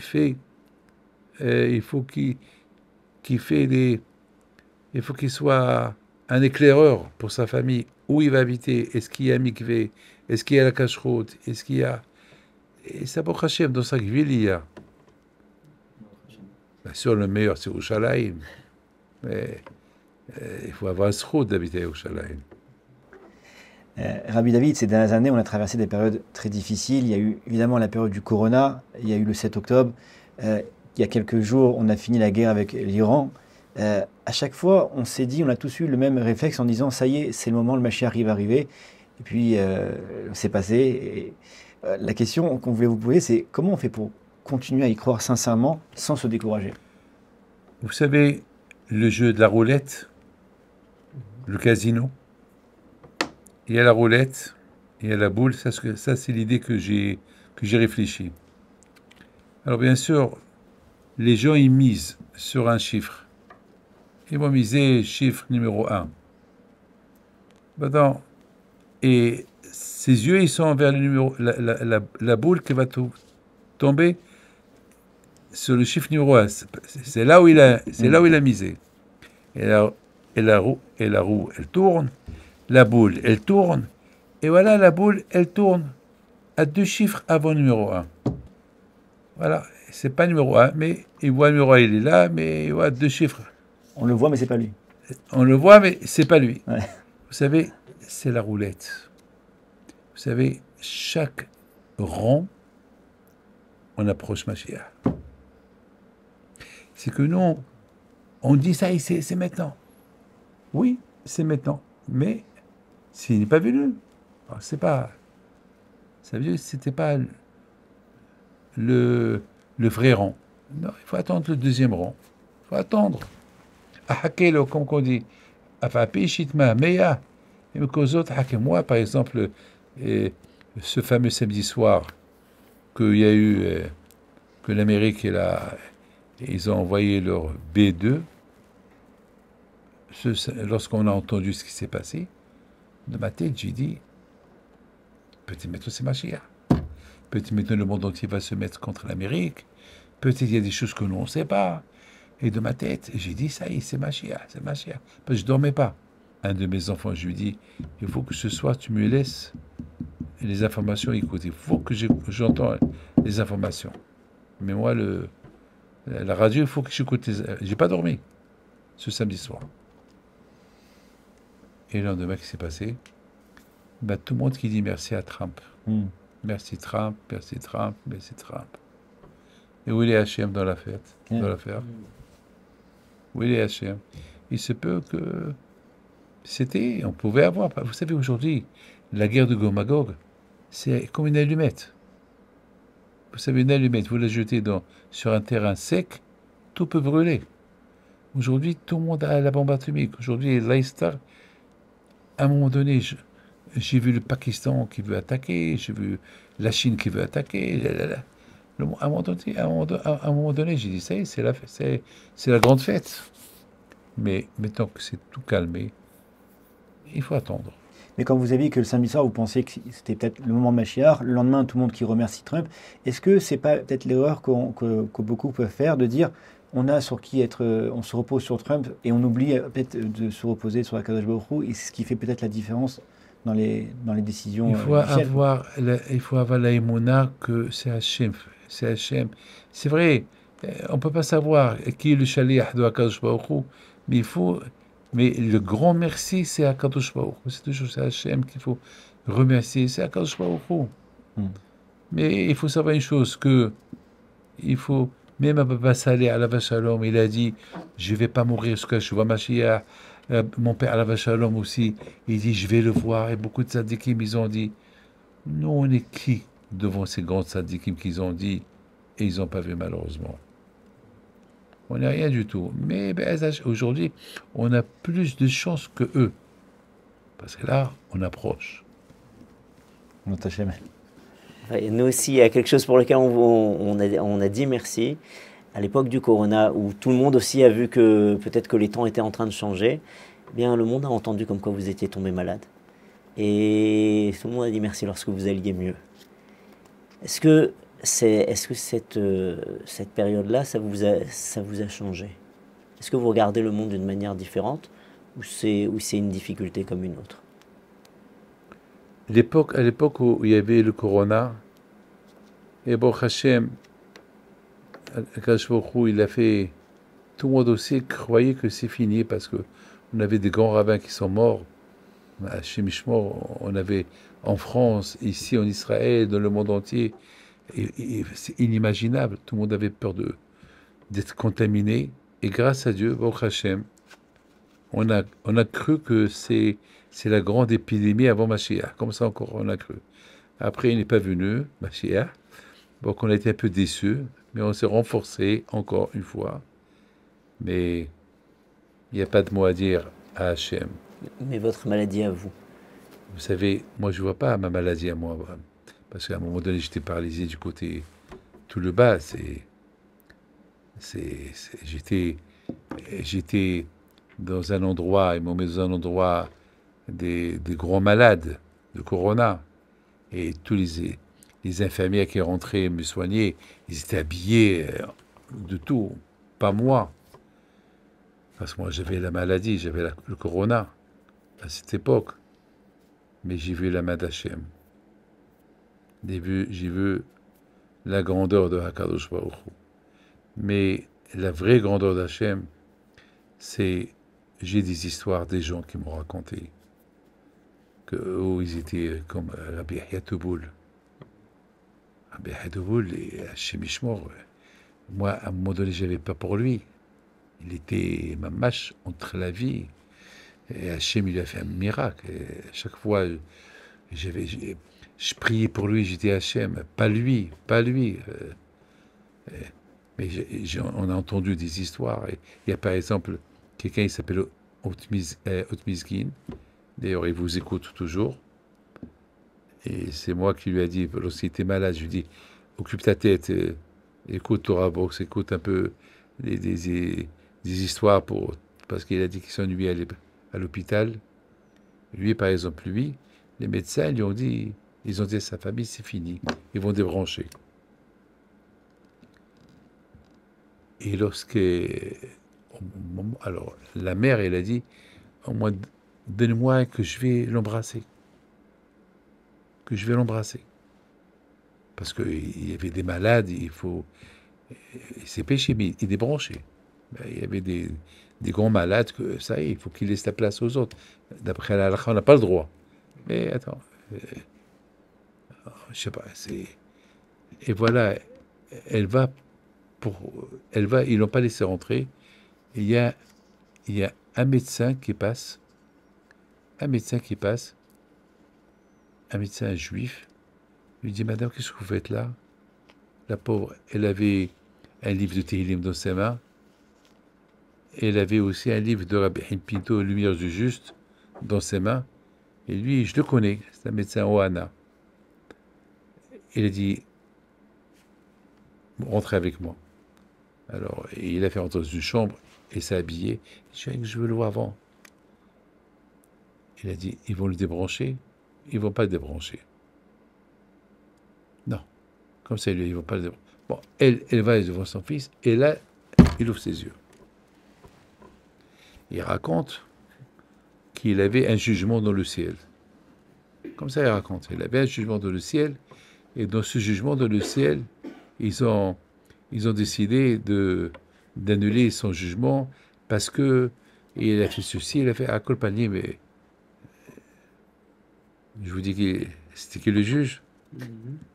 Il a dit que le juge c'était Rabbi Haim Pinto. Il a dit il faut lui ajouter des années. Il a dit non, il faut qu'il vit. Ils sont Otmizgin, il y a deux, il y a un qui s'appelle Otmizgin et un qui s'appelle Amzalak. Les deux, ils ont la même histoire. Ils sont à Paris, ils habitent à Paris. Je me rappelais même d'une histoire il y a très longtemps à la synagogue des Tournelles. Il y avait un homme qui était venu avec vous pour témoigner justement d'une histoire comme ça où il était monté dans le ciel avec l'ange de la Tzedaka, etc. Oui, je le vois toujours. Ce monsieur, il habite à Montréal, il est marié, il a des enfants. Mais il est mort dans un accident. Il a bon, Hachem, il est arrivé qu'il y avait un jugement. Ah, vous étiez à ce cours-là? Oui. Ouais. Il y a longtemps. Très longtemps, oui. Ouais. Rabbi David, peut-être ça va vous faire sourire, mais il y a devant vous aujourd'hui, vous avez deux juifs tunisiens. Ouais. Et on voudrait profiter pour en parler d'une vidéo qui avait fait une sorte de buzz il y a quelque temps, où vous avez dit que vous aviez une préférence pour les juifs tunisiens. On aimerait avoir votre retour. Je dis quelque chose, c'est pas humour, c'est bien je le sens. Pourquoi? Parce que à Paris, bon, il faut savoir qu'ici en Israël, là, il y a beaucoup de Marocains qui habitent, mais en France, il y a une grande majorité tunisienne. Et Bémet, ils ont l'Emouna. Ils ont une grande Emouna. Et Bémet, c'est le Emet. Comment on explique alors qu'en Tunisie, peut-être qu'il y avait des rabbiniers, pas comme au Maroc? Oui, je sais pas, même les Marocains, ils ont une grande Emouna. Évidemment. Mais les Tunisiens, ils ont, je sais pas, ils ont gardé des minhagim, certaines coutumes que nous, les Marocains, on a perdu ces coutumes. Et eux, ils ont encore gardé les coutumes même des choses qu'on mange. Et c'est ce qui m'a attiré le plus vers eux, c'est parce que à Lyon, par exemple, la plupart, c'est des Algériens. À Marseille aussi. À Marseille, non, il y a les deux. Mais à Paris, là où les gens qui venaient beaucoup me voir, c'était des Tunisiens. C'est Bémet, c'était ma match des Tunisiens. Et je voyais, j'aurais dit, mais je crois que j'aurais dit, mais vous n'êtes pas du Maroc, qu'est-ce que vous faites chez moi? Et c'est comme ça. Je vous raconte une belle histoire sur une fille qui a des problèmes. C'est la petite fille de Rabbi Haim Taïb Lomet. C'est la petite, mamache, c'est une histoire qui date 30 ans peut-être, ou moins de 30 ans. Elle vient chez moi. À l'époque, il n'y avait pas de portable, il n'y avait rien du tout. Et je lui dis, mais la façon qu'on était habillée, elle n'avait pas l'air religieuse. Je lui dis, va pèleriner ton grand-père. Parce que c'était l'époque de l'Aïloula de l'Akba en mer. Et je lui dis, va pèleriner ton grand-père. Et il fait teshuva. Elle retourne, elle était en choc. Elle a pris la photo de la tombe de son grand-père, mais la photo, elle est sortie à l'envers. Oh. Elle a pris une dizaine, elle n'a pas compris. Alors, toutes les photos qu'elle a prises, ils sont normales, mais la photo de son grand-père, la tombe de son grand-père, elle est à l'envers. C'est pas logique. C'est comme quelqu'un me prend ma photo à moi, et la photo elle sort, je suis à l'envers. Ouais. Pas logique. Alors, il me dit, ça me perturbe. Et après, les photos avec les caméras, je sais pas, comment ils s'appellent Ah, les Polaroids à l'époque. Ouais. Polaroid, voilà, Ouais. voilà, c'est ça, oui. Alors, je lui ai dit, ton grand-père n'est pas content de toi. Ah ouais. Fais tchouva. Commence à faire Shabbat. Comment faire ça? Et tu vas voir. Il me dit, mais c'est pas logique. Je dis, oui. Fais et retourne chez ton grand-père. Et prends le même appareil de photo. Elle a dit, je prends sur moi. Et la même mois, elle a fait une grande échouva. Elle vient me voir 1 mois et demi plus tard. Elle me montre des photos normales. L'aïmouna. Vous avez montré l'influence. Là, c'est très flagrant sur la tombe de son grand-père. Mais il y a plein de gens qui vous suivent à Essaouira et sur d'autres pèlerinages. Pourquoi d'aller prier sur la tombe d'un tzaddik, ça permet d'obtenir que les tfilotes elles passent mieux, que les choses s'arrangent. Le bonhomme, il est le même au début et à la fin. Qu'est-ce qui changerait d'aller prier à la synagogue ou d'aller prier sur la tombe du tzaddik? L'exemple de Caleb Ben Yefouné, le premier qui est parti pèleriner. C'est le premier. Le premier qui est parti pèleriner à tzaddik, c'est Caleb Ben Yefouné parti chez les Havot, à la tombe d'Abraham, Isaac et Yaakov. Et c'est lui qui nous a ouvert la porte à tout le monde pour sa place. Lui aussi, il aurait pu prier, il aurait pu demander une bracha à Moshe Rabbeinu, il aurait pu, je ne sais pas, prier à Kadosh Baruch Hu. Non, il a compris que la prière sur les tombes des tzadikim, ça valait la peine. Et c'est ce qu'il a fait. Et lui, il a traversé tout le pays. Ils sont montés le long de la côte, et lui, il a traversé tout pour arriver jusqu'à Hebron. Il est tout seul. Mais Rabbi, comment on prie quand on arrive sur la tombe d'un tzaddik? Qu'est-ce qu'on doit dire? Parce que des fois, on nous dit, il ne faut pas dire le nom du tzaddik, il faut prier Hachem, etc. Non, ça veut dire, lorsque on va pèleriner les tzadikim, je vous dis quelque chose. D'ailleurs, il y a même les Tosfot, je crois dans la Gemara Yebamot. Il y a un Tosfot qui rapporte là-bas que, parce que la Gemara raconte une histoire, qu'il y a eu des rabbins qui se sont réunis quelque part, et les Tosfot, ils disent, un commentaire, il dit, que lorsqu'il y a la Hilula d'un grand tzaddik, les gens, ils se réunissent, ils font une séouda sur sa tombe. Ils prient par son mérite. C'est lorsqu'on prie, on va justement à tzaddik, on prie à Kadosh Baruch Hu par le mérite de ce tzaddik-là. C'est le mérite du tzaddik. Le tzaddik, il a des mérites, ça peut aider à lui. Pourquoi est-ce que moi, je pourrais arriver à dire parce que lui, il a réussi, alors exauce ma prière à moi? Alors, il faut, ça ce qu'on appelle hitbatlut. Ça ce qu'on appelle on s'annule. C'est-à-dire beaucoup des fois, comme mon père une fois il a dit à quelqu'un, qui peut se permettre à dire que moi, je suis capable de prier directement à Kadosh Baruch Hu et accepter ma prière? Alors, si tu dis hitbatlut, au fait, lorsque je vais pèleriner un tzaddik, je prie à Hachem, hein? Je ne sais pas où tzaddik, mais je suis mitbatel devant Akadosh Baruch Hu, parce que les tzaddikim, on appelle les tzaddikim haïm. Les tzaddikim ne sont pas morts. On dit que les tzaddikim, même après leur mort, ils sont des vivants.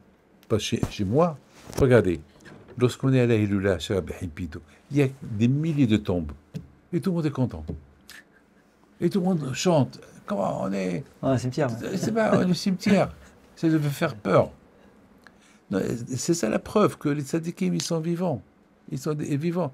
Et nous, simplement, on prie pas le mérite du tzadik. Quand Akadosh Baruch Hu, il exauce mes vœux, quand Akadosh Baruch Hu, on se souhaite Shana Tova, parce que le tzadik, il est émet, parce que nous, on est vivants. Il y a certaines personnes que tu leur dis, bien, on va recevoir une bracha, il faut souvent un. Non, c'est vrai. C'est vrai que il faut prier à Kadosh Baruch Hu, on prie à Kadosh Baruch Hu. Mais lorsque on va chez le tzadikim, amitim, et on va pèleriner un tzadik, maintenant, on s'annule. On s'annule devant ce tzaddik-là. Lorsque moi je vais pèleriner tzadikim, toujours, ma tête, elle est, qu'est-ce qu'il a fait ce tzaddik? Oh là là, il est à côté de Akadosh Baruch Hu, par son mérite. Moi-même, je me suis marié grâce à Be'amar Ben Diwan. Ben oui. Moi, jusqu'à l'âge de 29 ans, je n'étais pas marié. Jusqu'à que j'ai pris la décision. Je suis parti, moi, et un rabbin de la famille de Rabbi Yaakov Bersera. Je n'ai pas le droit de dire qui est-ce. Les deux, on est partis pèleriner les tzadikim en Israël. Et les deux, on s'est serré les mains que cette année, on va se marier. Et lui, il viendra à mon mariage, et moi, j'irai à son mariage. Les deux, on s'est serré les mains.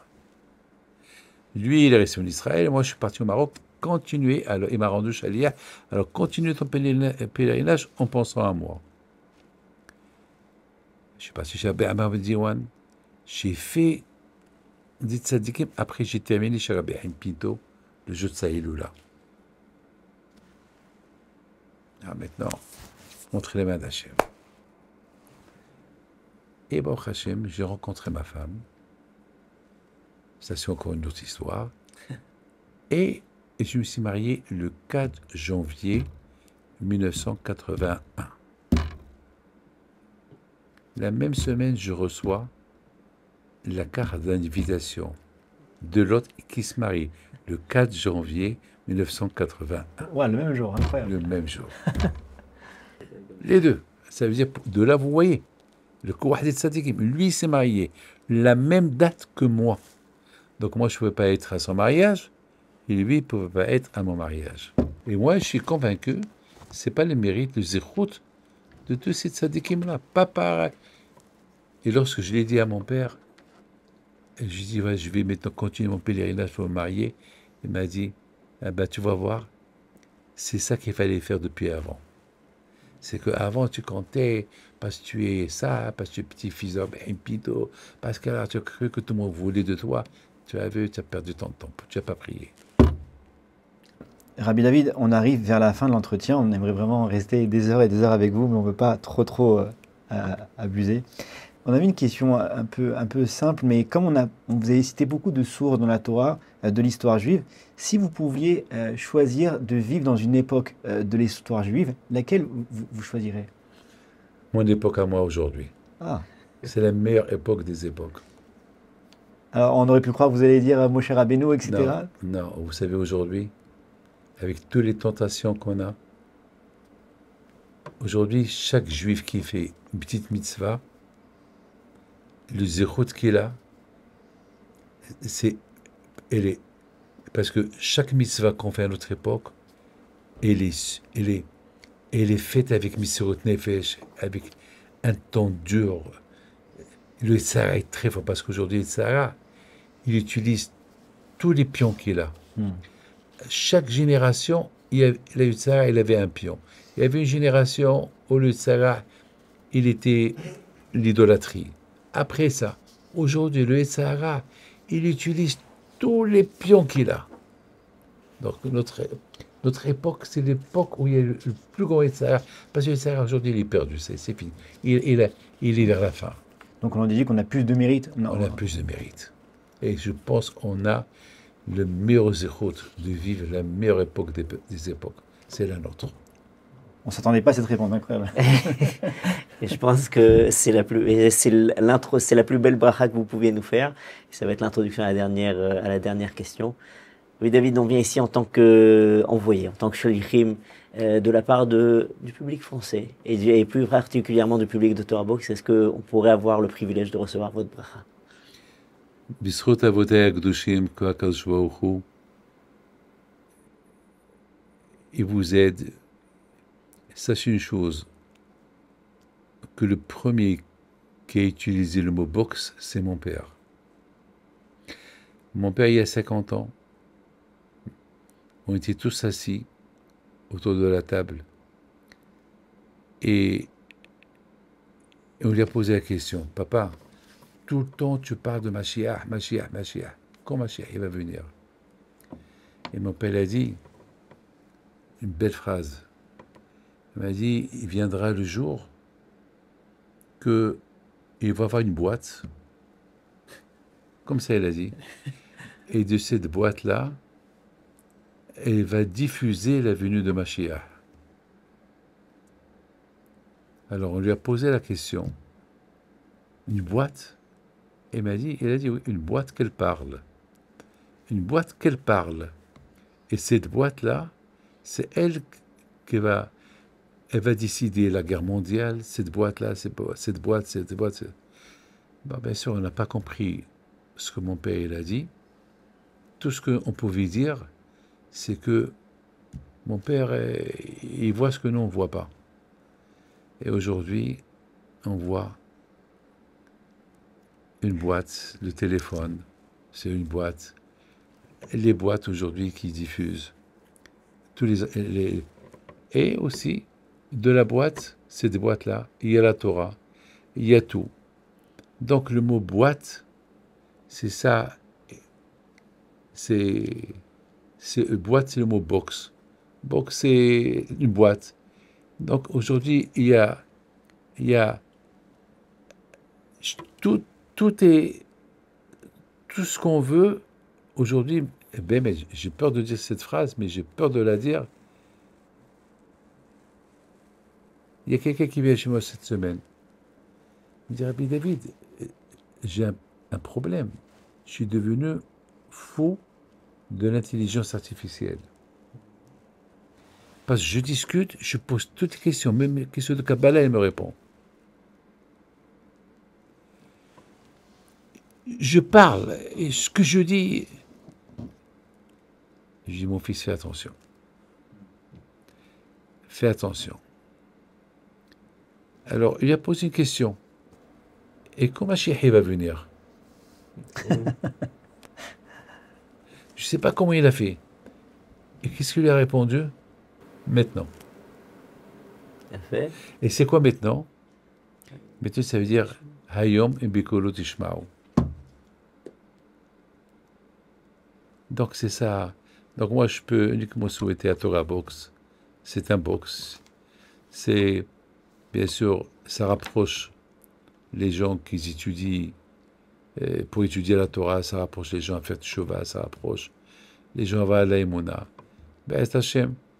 Mais l'idée de la boîte, on est en train de la voir. C'est la boîte qui va apporter Mashiach. Voilà. On va voir. בזכות אבותיי תגן בעדכם, qu'Hachem vous protège et vous donne bracha והצלחה. Amen, Rabbi David, merci infiniment.